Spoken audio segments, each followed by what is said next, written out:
Sejak menjabat sebagai Ketua KPK dari Desember 2019 lalu, Firly Bahuri bagai tak henti diterpa beragam polemik.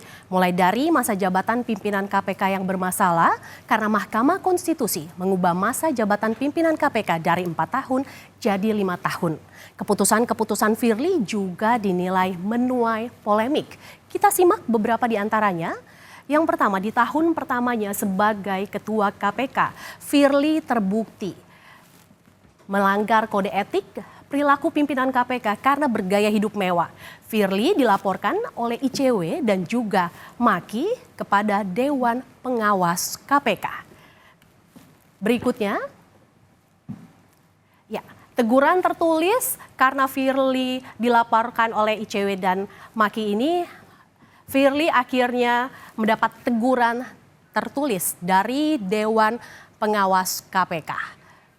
Berikutnya saudara, yang juga jadi sorotan adalah terkait dengan Firly diadukan sejumlah pihak ke KPK, ke Dewan Pengawas KPK terkait dengan polemik pemberhentian Brigjen Endar Priantoro dari jabatannya sebagai Direktur Penyelidikan KPK.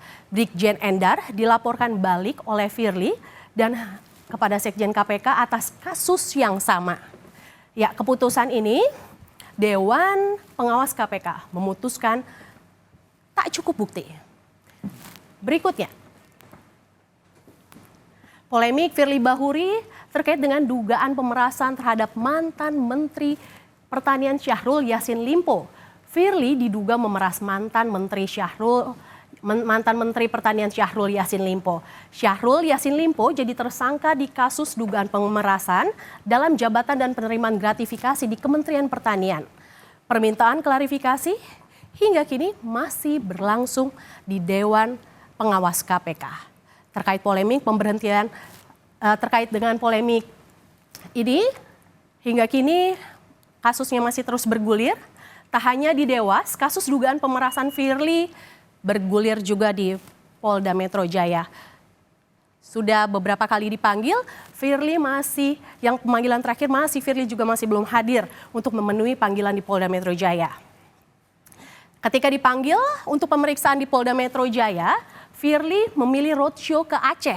Ini juga menuai polemik karena 67 saksi yang diperiksa dan juga karena ketika melakukan roadshow di Aceh ini terkait dengan dugaan pemerasan yang bergulir yang terjadi yang dilakukan oleh Firly kepada mantan Menteri Pertanian Syahrul Yassin Limpo. Firly tidak bisa menghadiri tetapi malah melakukan roadshow ke Aceh. Ini juga mendapat menuai polemik karena ada proses intimidasi yang dilakukan oleh ajudan Firly Bahuri. Hingga kini 67 saksi sudah diperiksa dan juga terkait dengan roadshow di Aceh, ajudan Firly diduga melakukan intimidasi terhadap jurnalis saat peliputan. Aksi intimidasi ini dikecam oleh aliansi jurnalis dan tindakan ini aliansi jurnalis meminta polisi mengusut identitas pelaku yang melakukan intimidasi ini. Itu tadi saudara, sejumlah polemik yang terjadi yang terkait dengan Ketua KPK Firly Bahuri.